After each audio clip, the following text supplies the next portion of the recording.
Humanity had always lived quietly on the edge of the galaxy, while many other species fought wars over planets, resources, and power. Earth focused on peace. Earth's leaders believed that war was a thing of the past. The people of Earth had been exploring, learning, and building, unaware of the growing storm that would soon engulf them. The galaxy was a place of order and chaos, where alliances were made and broken in the blink of an eye. The alien empire known as the Zorkor, race that ruled through fear and strength, had been watching Earth for years. They saw humanity as weak, primitive and worthy of respect. For years, the Zorkor had conquered planet after planet, leaving nothing but ashes in their wake. Their cruelty was legendary, their power unmatched, but something was different about Earth. Humanity was not like the other civilizations. They weren't just another empire to crush, but the Zorkor didn't care.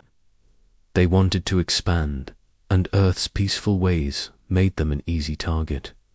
The first attack came without warning.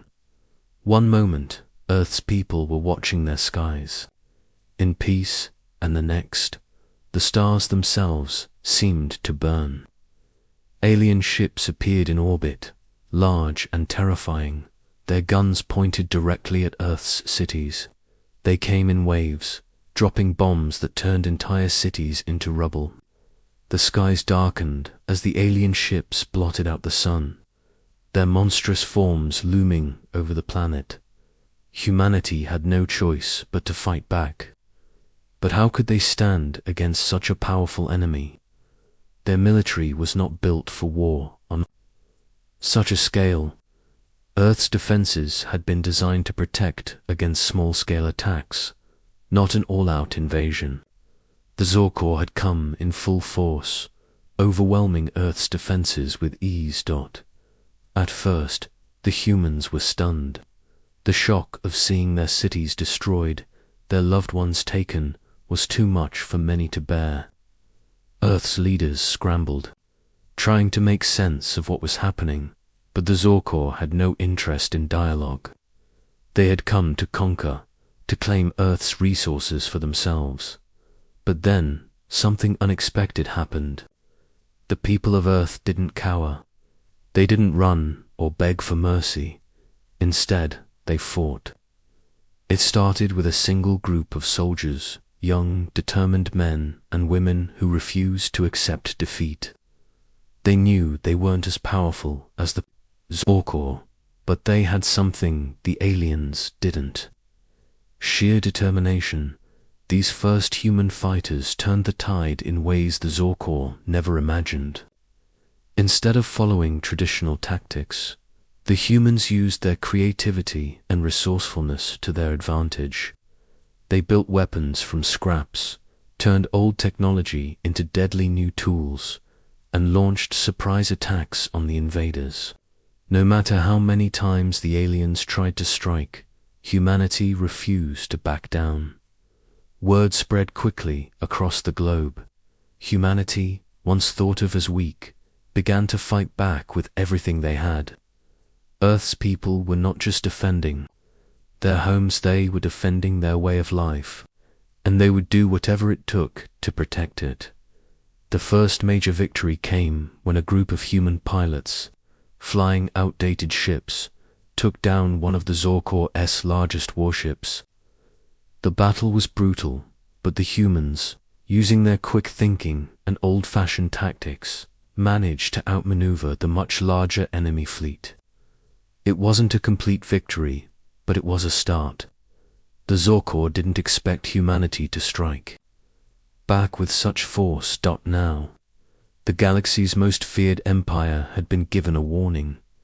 Humanity would not go down without a fight. The first spark had been lit, and from that moment on, the universe would never see Earth the same way again. But the battle had only just begun.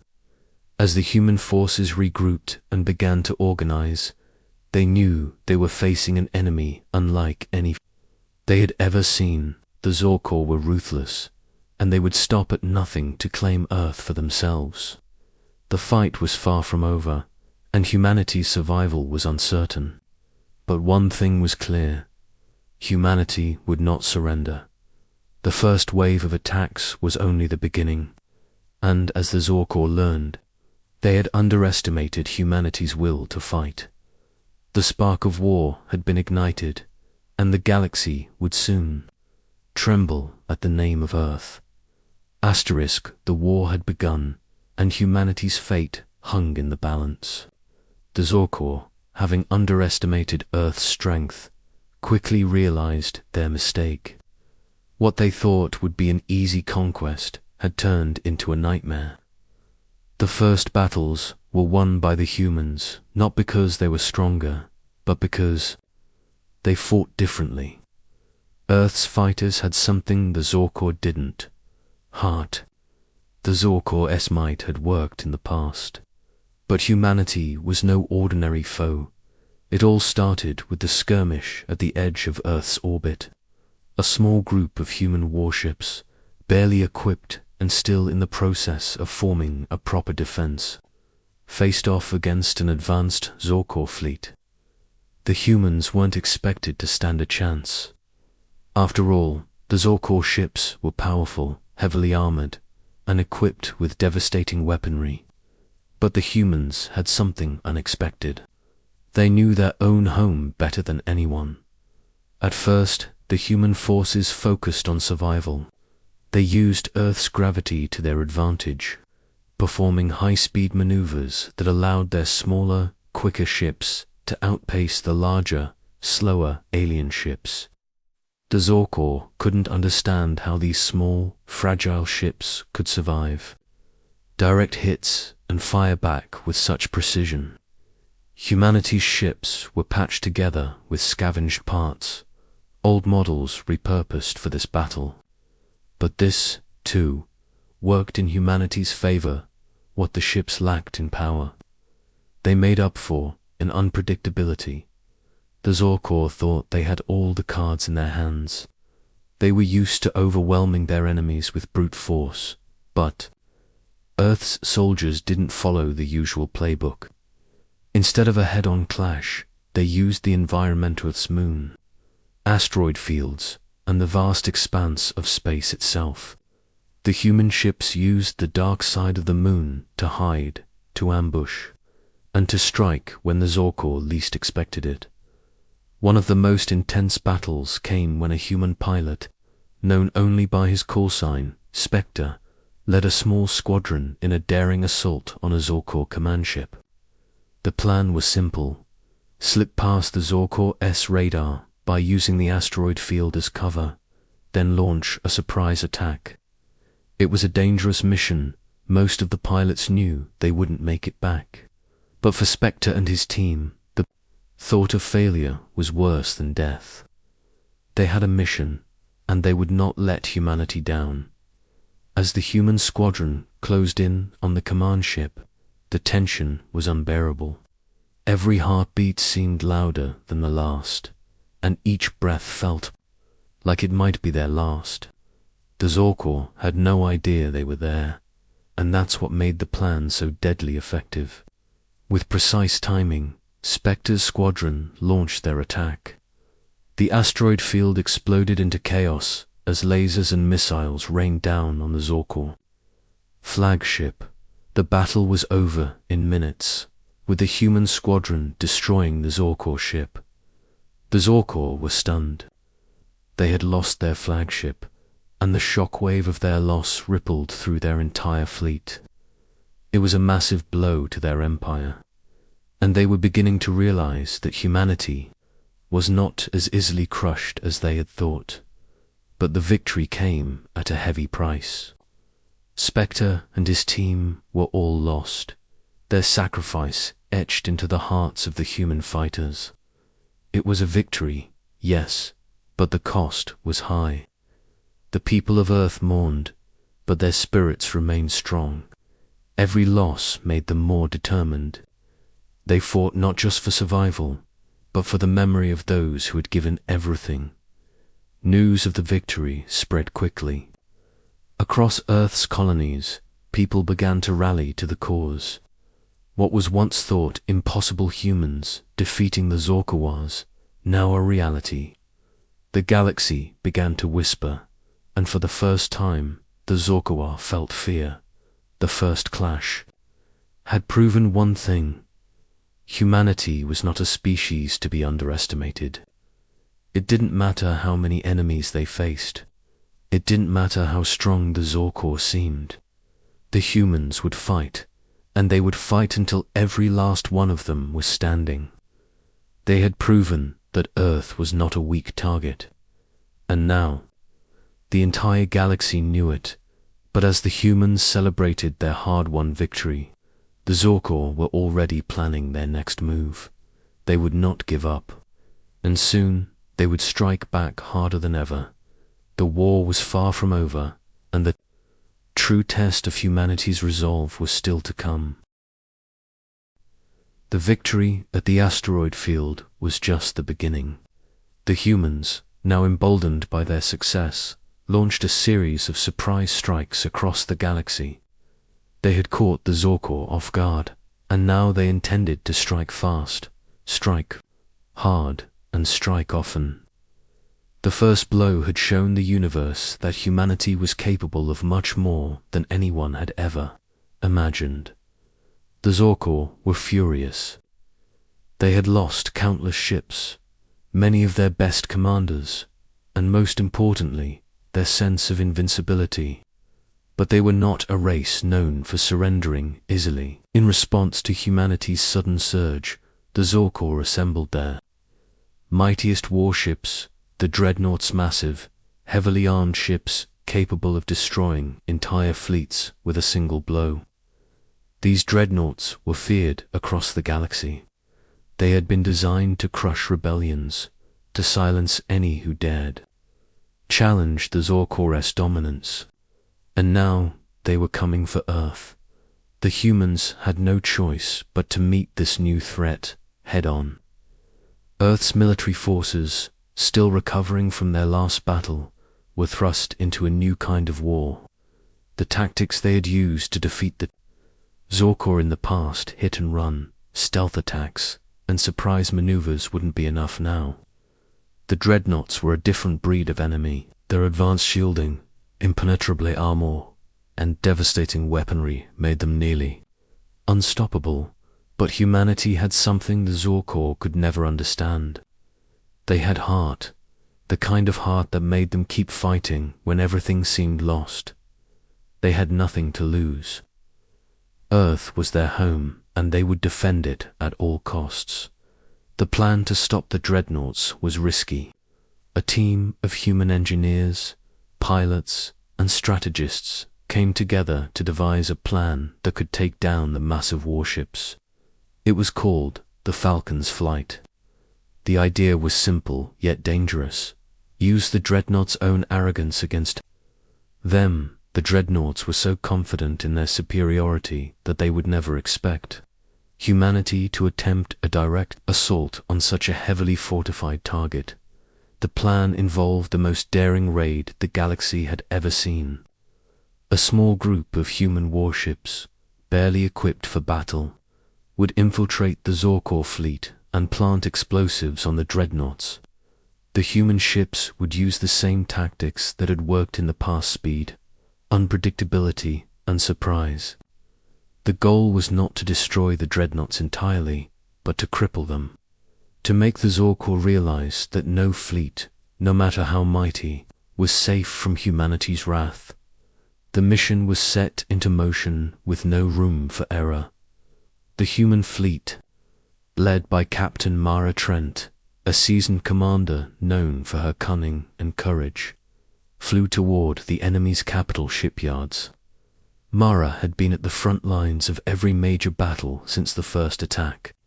She was the face of Earth's resistance, and her reputation alone made the Zorkor shudder. As the human fleet approached the enemy lines, the tension was palpable. Every ship, every pilot knew that if they failed, humanity's last hope would be extinguished. But Mara knew something the rest of the galaxy didn't. Humanity had a secret weapon: its people. No matter how advanced the Zorkor were, they couldn't match the sheer will of a human determined to protect their home. The battle began in the shadow of the Zorkor fleet. The human ships darted in and out of the shadows, avoiding detection, with a skill only humans seemed to possess. They launched their attack with precision, hitting the dreadnoughts where they were weakest. In the chaos that followed, the humans managed to plant the explosives, setting the stage for the final strike. As the human ships made their escape, the Zorkor fleet scrambled to react, but it was too late. The explosives detonated with the force of 1,000 suns, sending shockwaves across space. The dreadnoughts, once thought invincible, were crippled. The galaxy watched in awe as humanity's greatest triumph unfolded before their eyes. For the Zorkor, it was a devastating loss. They had been humiliated. Their once feared fleet was in disarray, and their commanders were forced to retreat. The galaxy's perception of humanity had shifted forever. They were no longer the weak, forgotten species at the edge of the galaxy. Humanity had proven that, even against impossible odds, they could rise and strike fear into the hearts of even the most powerful empires. But as the Zorkor retreated, something darker began to stir. The Empire's true rulers, the mysterious High Council, had watched the events unfold in silence. They were not like the warriors of the Zorkor army. They were shrewd, calculating, and far more dangerous. They had no intention of letting humanity's uprising go unpunished. And so, as the human fleets returned home, weary but victorious, they unknowingly marched toward a greater danger. The galaxy was about to discover that while humanity had earned the fear of the Zorkor, they had also caught the attention of something far worse. Asterisk, the victory against the Zorkor dreadnoughts had shaken the galaxy to its core. Earth had proven that no matter how powerful the enemy, humanity was capable of unimaginable feats when pushed to the brink. But what the galaxy didn't know was that Earth's victory had drawn the attention of something far darker and more terrifying than the Zorkor ever could be.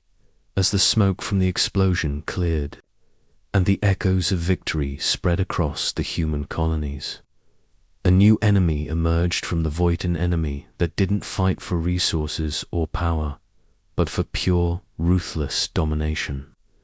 The true masters of the Zorkor, the Galactic High Council, had watched Earth's rise with growing concern. This was no ordinary species. No, humanity's actions had awakened something much older, much more dangerous. The Galactic High Council was an ancient alliance of the galaxy's most fearsome empires, all of whom shared one goal: total control over the galaxy. They were not content with simply conquering planets. They aimed to break the very will of every species they encountered, to reshape the universe in their own cold, calculated image. They had been in power for eons, their influence stretching across thousands of worlds. And now, for the first time in millennia, they had a challenge that could potentially threaten their grip on the stars. They had been watching Earth from the shadows for a long time. The rise of humanity had been a slow burn in the galaxy's grand scheme, but Earth's recent victories, the fall of the Zorkor dreadnoughts, had ignited a spark that could not be ignored. Humanity, a species once considered insignificant, had now become a symbol of defiance, a symbol of something the High Council could not control. In response, the Council ordered a secret operation to eliminate the growing threat before it could grow further. Their plan was not to invade Earth directly, but to destabilize the human alliances by turning their greatest strength, their unity, into a weakness. They would begin by targeting humanity's most important asset, their leadership, the High Council's spies infiltrated every corner of the galaxy, slipping unnoticed into the ranks of Earth's political and military leadership. They planted seeds of doubt, misinformation, and fear. Small but calculated acts of sabotage began to affect Earth's defenses. Ships disappeared without a trace, supply lines were cut off, and secret alliances began to unravel. Humanity's newly formed unity started to crack at the seams. It seemed as if their greatest enemy was not an alien empire, but their own internal divisions. As the chaos spread, humanity began to question if they could really trust each other. The unity they had fought so hard to establish now seemed fragile.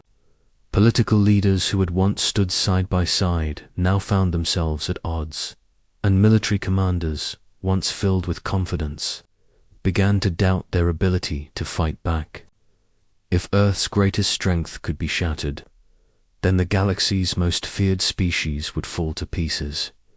But even as doubt spread like wildfire across Earth's heart, one person refused to give in to the High Council's schemes. Captain Mara Trent, Earth's most revered commander, had seen enough. She had led her people to victory time and time again, and she wouldn't let fear or division tear apart everything they had built. It started with a whispered conversation, a meeting. In the shadows of Earth's war room, Mara had been gathering her most loyal officers, those who still believed in the cause, and she told them what the galaxy needed to hear. The enemy we face isn't just the Zorkor or anyone we've fought before. It's the galaxy itself. The system that wants to see us fall. We need to unite. To become more than just soldiers, we need to become a symbol of resistance.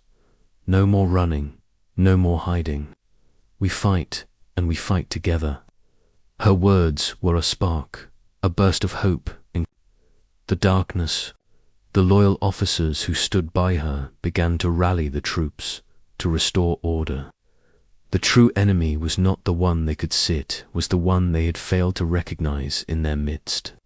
And now that they knew it, humanity could finally face the High Council head dash on in a bold move. Captain Trent called for the formation of the Phoenix Squadron, an elite force of the best soldiers, engineers, and strategists Earth had ever known. Their mission was simple: to find and expose the High Council's operatives and stop them before they could destroy humanity from within. As Phoenix Squadron set off into the heart of enemy territory, Mara's voice echoed in their minds.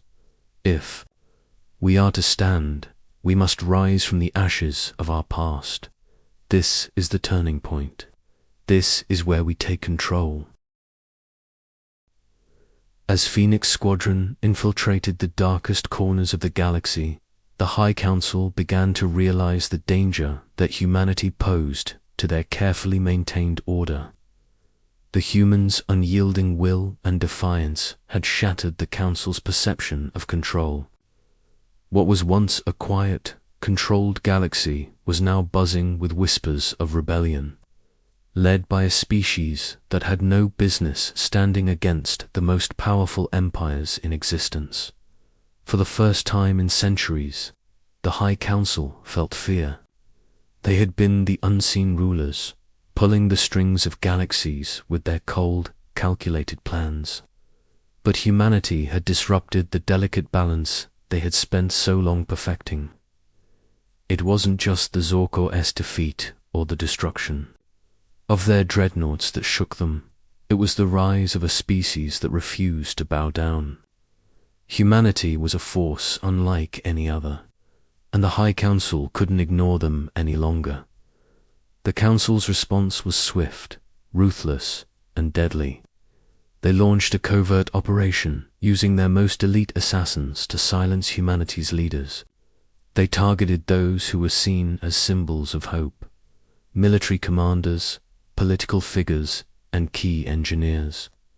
With each assassination, the galaxy's belief in humanity's strength began to waver.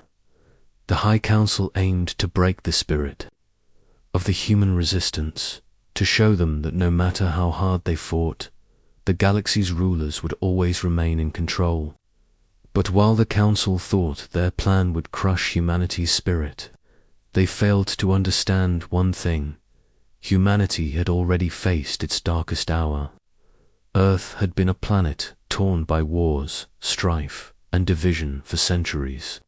Humanity had learned how to endure, how to adapt, and most importantly, how to fight back when it seemed like there was no hope left. Despite the brutal losses, humanity's resolve only grew stronger. Captain Mara Trent, once again at the heart of the rebellion, rallied her forces, declaring that this would be the defining moment in their history. If the Council thought they could break humanity's spirit, they had made the biggest mistake of their existence. As Mara's rallying cry echoed through the ranks, the people of Earth and its colonies found a new strength in their unity. They fought not just for survival, but for something far greater: their freedom. No longer were they simply defending their homes from an alien empire. Now they were fighting for the right to live, to exist, and to choose their own destiny. The High Council had underestimated the resilience of humanity, and it was about to cost them everything. The Phoenix Squadron, having successfully uncovered the High Council's agents, struck swiftly and decisively. Their first mission was to expose the Council's hidden base of operations on a desolate, remote planet. It was a daring raid, a suicide mission that only the most dedicated could have attempted. But the humans were not afraid to face impossible odds. As the squadron infiltrated the base, they encountered a terrifying truth. The High Council had not just been manipulating humanity, they had been preparing for the inevitable, a final, devastating blow to Earth. The true scale of the threat was revealed. The Council had been secretly building a weapon capable of erasing entire worlds from existence, and Earth was their first target. The weapon was called the Voidbringer, a massive device capable of obliterating entire planets with a single strike. It was the Council's ultimate deterrent, a way to remind any race that dared to defy them of their place in the galaxy. It was humanity's worst nightmare come to life, but humanity had learned one crucial lesson from their previous battles: never give up. No matter how overwhelming the odds seemed, no matter how powerful the enemy, humanity would always find a way to fight back. And with the discovery of the Voidbringer, Earth's leaders knew their next move. They would destroy the weapon before it could be used, and they would stop the High Council once and for all. The plan to destroy the Voidbringer was a risky one. It would take everything humanity had learned about their enemy, every tactic they had used to survive this far. But they were no longer a scattered, frightened species. They were a unified force, and nothing could break their spirit. As the final battle loomed on the horizon, Earth's soldiers and commanders rallied together. They knew that this would be their greatest test, the moment when they either secured their freedom or became extinct. The stakes had never been higher, but humanity had never been more determined.